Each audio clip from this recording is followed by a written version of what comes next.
Hello guys, famous member. Aji happy Father's Day kani. Tare KBCM Church te. Nika ada mau nasi semang saya ribe. Maksudnya bawa apalah Belanda, pani Mumbai, Happy Father's Day, salam atau cahaya tenang. Tanag teman ketawa, ilak mengawa, oba nangakan ku mimpi. Father, I will never forget your love. Pundak mamu, acingnya sampu pa oba, nang hatawa nangga kanang, nang mimpi, nang mongsang, nang manglang. Asay na nga at sinarapan pa. Oh, tawa na na simo oklak siya ko ito. Kanpo pa, nangakanpo ako yung mimpi. Taw yan, tambo ko ba? Ada nangakanpo ako yung mimpi. Katak numa, chachakyo sumay ko ba? Nang apay ho maa, nangakanpo kaya atang chokwan nito. O kawang, apa ayan chingga ng minyong nang. Biyoy chingna hitay ka, noksayan lak chingna, ngang pa, opa. O may o, ha may ha, tuloy may mo. Opa, nang adekan ko, chachang kay siyong ko. Hangi kayo, hinayo ako ayan. Mi pe, hilak chingna, aden yaw letam. Iok lay ma, apay jam siyawang niyang pangay isang.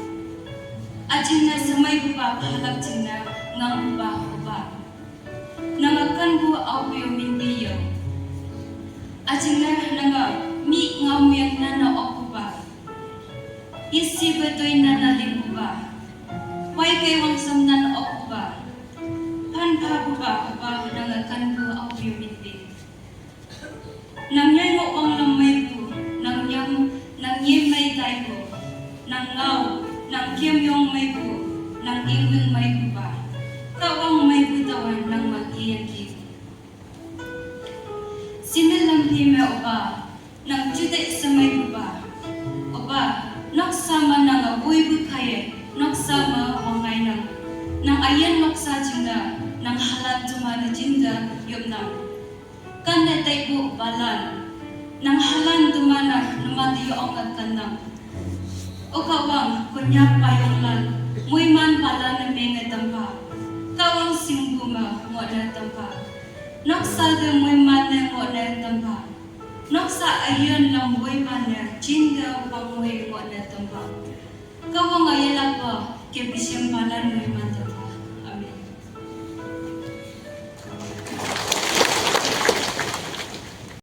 Anilo tini palan chibu doma dawa apa sacrifice na men umawa na mayang boy cha daw kita man mong who yung lang china tamhan na taman siblings of 7 of us taman kaganit na halang mana ataw na halangit yan lang china ayu apa nung siya katalagan jamo siyang yangi one winter season na taman shinleng ajinga buja ho just one warm blanket shen buja ho yangi kaya taman hay man kung winter season chaji Adi ako nung mabu, abala nung mabu shudiye yang ajam sering jam shira mangai, mulan hari na kami shira nga, aba jami yoy na yang boy aba teman yang hamma, amai ada kifan fa shira nga, wang shum de teman ada kia, ada yang pom bute yang gitu.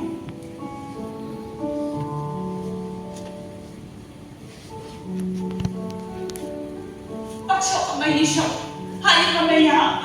7 of us, teman kami ni yang nak cina apa pun kaya ni.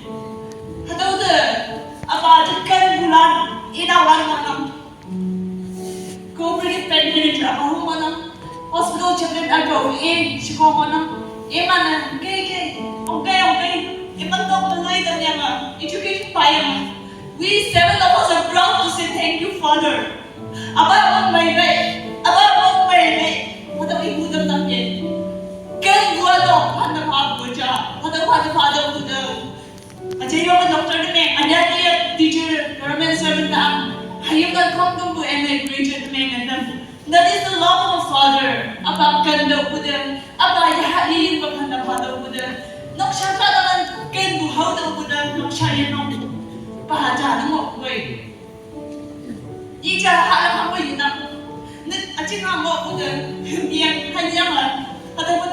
lang may kaya hindi yang hada siya. Ya ako kan na apa jana ko boy. Thank you Father. Kunya apala naman. Hada wi kan ako na memma. Hada ako na pagkawang niya yang mo na memma dok siya yan na daw. Okay. Jadi apa ni siya hada yung na memma hada mo na memma. Hada ako apa jana naman na memma siya. Hada wi na apa mai mong chang ajulekan company quarters day ni mga naman kayo atau kia teman kan bu ship cari mana jauh shadow jauh tamna teman abala jinner jinau shang shau bu pada pabu mong chang you bai badawa kamu ngam hada bi egnan dawala hem chapter 24 verse numbers 24 verse 4 and 5 aw hiyak mamak ina hayang mong chang chau shi mo aw hi ma ta le kan mong ina hayang labanoy jim buiya imana yung mata ko mo himan dawla kini apala mo himan yu punang ge jimpu yue halan naman yung yang no mana yak chau shi mo yang ang tu yu punang memang no man nok sha mo himan dawla no man kan mong ta le ni punang memang hayang na yan ng chika naman na kamo may man palang hayang iman yung man pa mo may man daw lang hayang iman hindi po daw lang may man ka yung may man challenge eternal life iligo ayan ang tang chika mo lang ayan naman na kamo may man daw lang okay sa hayang na siya mayate ako siya pungitan daw naman abala ng may nambay hayang man na nahawan siyang pumijang hayang na siya kau semua macam benar memang. The reward is greater. Hadau alik hak macam bung macam mainam.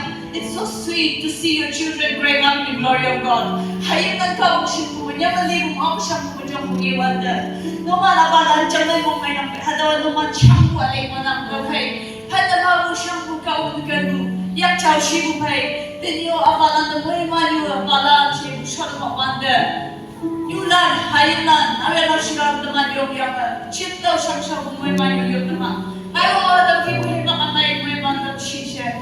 Teman mo ilan yung ha, ano nyala, haylan, awal siram yung yang cipta sang-sang mo yung mga siyaw-siyaw. Haylan yan ako, noksayan ako yung ba na meron teman. Fada ba mo yung haylan yan lang china, noksayan lang china. Jinga chapu apa? Tadi kau pun jinga chapu apa? Tadi awak kau banyak beriman apa nak sangat mereka fasa. Macam siapa? Haleluya Allah.